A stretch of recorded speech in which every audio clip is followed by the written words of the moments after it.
Halo teman-teman, selamat datang di Value Stock.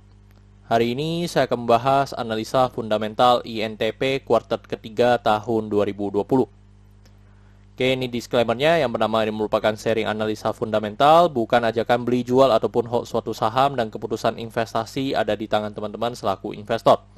Yang ketiga, dari analisa fundamental ini bisa dijadikan referensi untuk analisa saham-saham yang teman-teman miliki. Yang pertama, kita masuk ke bisnis model dari INTP ini. Dia bergerak di bidang usaha industri semen. Jadi untuk sumber income-nya berasal dari penjualan semen. Untuk segmen usaha atau marketnya adalah untuk orang Indonesia.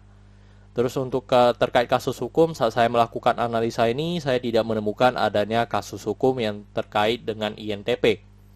Untuk kepemilikan sahamnya dimiliki oleh Omnia sebesar 51% dan sisanya dimiliki oleh masyarakat sebesar 49%. Oke, kita masuk ke dari segi pendapatannya. Teman-teman bisa lihat dari 2014 sampai dengan 2019 cukup beragam ya dari segi pendapatannya. Dan dari 2020 kuartal 3 kita bisa melihat untuk dibandingkan dengan tahun sebelumnya mengalami penurunan 10,6%. Which is ini masih sangat wajar ya, yang dimana di masa pandemi seperti sekarang. Terus kalau kita asumsikan kinerja kuartal keempatnya memiliki kinerja yang sama dengan kuartal 3, maka sampai akhir tahun untuk INTP ini mengalami penurunan dari segi pendapatan sebesar 15,5%. Oke, yang kedua kita masuk dari segi net profitnya. Teman-teman bisa lihat juga dari tahun 2014 ke bawah itu sudah seterusnya selalu mengalami penurunan ya, dan 2019 mengalami kenaikan sedikit lagi. Dan kalau di sini saya bisa melihat mungkin karena di segmen mereka atau di usaha ini mungkin banyak kompetitor ya teman-teman. Jadi di mana harganya juga semakin turun, dan atau dari segi memang operasionalnya memang semakin besar ya dari INTP ini. Terus kalau kita lihat dari 2020 kuartal 3 dibandingkan dengan kuartal sebelumnya mengalami penurunan 8,3%.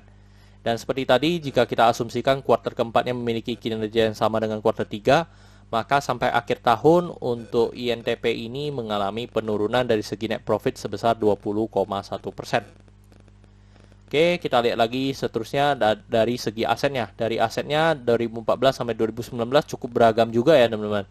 Dan di 2020 ini mengalami penurunan 5,1%. Terus dari segi hutangnya juga cukup beragam, dan 2019-2020 mengalami penurunan 13,9%, which is ini bagus ya.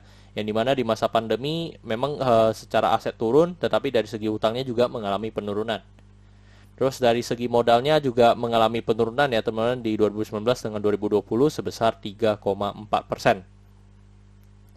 Oke teman-teman, ini adalah summary laporan keuangan dari tahun 2014 sampai 2020 terkait INTP ini. Dan di sini saya akan banyak membahas tentang rasio keuangannya. Yang pertama adalah dari NPM atau net profit marginnya. Teman-teman bisa lihat untuk net profit margin 2020 ini sekitar 10,89%. Kalau kita bandingkan dengan sebelum-sebelumnya, memang mungkin 2019 ya yang paling lebih akurat di 11,51%, which is memang mengalami penurunan hampir 1% ya teman-teman.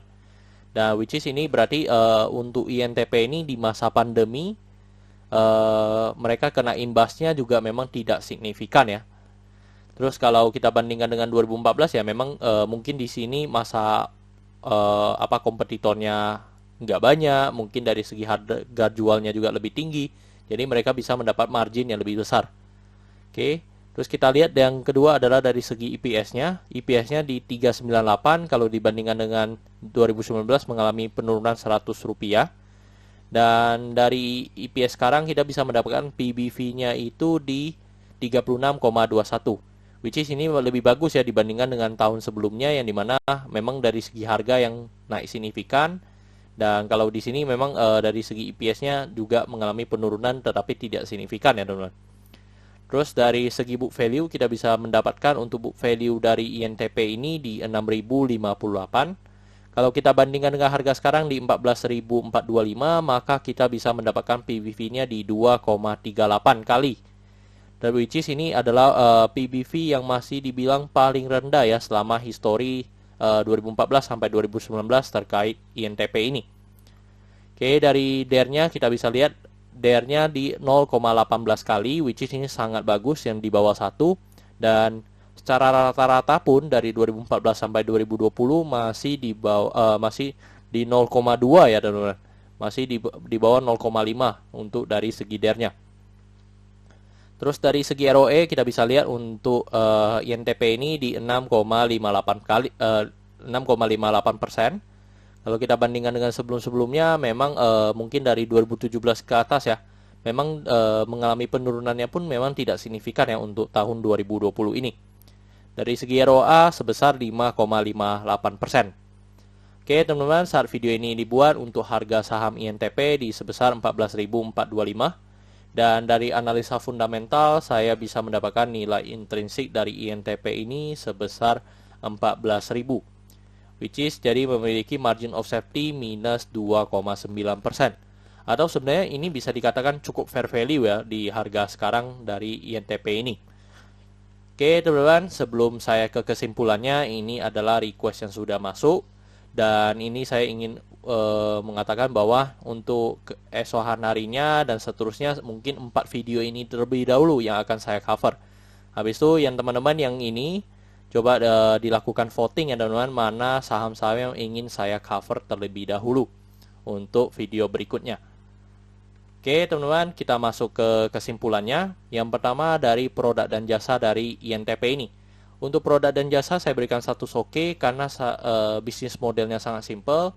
Yang kedua adalah saya bisa melihat perusahaan ini mampu bertahan 5-10 tahun ke depan. Terus dari GCG saya berikan status oke karena tidak adanya kasus hukum dan adanya pemegang saham mayoritas. Untuk revenue dan net profit saya berikan status oke walaupun mengalami penurunan. Tetapi menurut saya wajar ya karena di masa pandemi. Jadi penurunannya juga masih sedikit atau tidak signifikan atau lebih dari 50%. Untuk dari segi aset saya berikan status no karena mengalami penurunan. Untuk liability saya berikan status oke karena DER-nya masih di bawah 1. Untuk book value saya berikan status no karena harga jual sekarang di atas book value-nya. Untuk sektor sebenarnya tidak ada hal yang perlu kita concern di INTP ini. Jadi kalau liability-nya oke, saya berikan status oke pada sektornya. Untuk ROE saya berikan status no karena tidak di bawah 9% atau tidak 2 kali bunga deposito yang saya anut. Untuk margin of safety saya berikan status no karena negatif ya teman-teman. Terus untuk dari segi dividen saya berikan status oke karena secara 5 tahun terakhir untuk INTP ini masih sangat royal membagikan dividennya kepada investornya. Oke teman-teman, jadi kesimpulannya adalah 7 dibanding 11. Dan pertanyaannya adalah apakah saya akan membeli saham INTP ini? Jawabannya adalah teman-teman, saya akan membeli saham INTP ini tetapi tidak pada harga sekarang. Karena harga sekarang udah di fair value dan untuk potensi gainnya pun udah cukup sedikit ya dari segi INTP ini. Oke teman-teman, cukup sekian untuk video kali ini. Jangan lupa untuk like dan subscribe. Jangan lupa juga untuk follow saya di Instagram saya di royken13. Dan jika teman-teman ada kode saham yang ingin saya buatkan analisa seperti ini, silakan tinggalkan di kolom komentar untuk kode sahamnya. Oke teman-teman, see you in the next video. Bye-bye.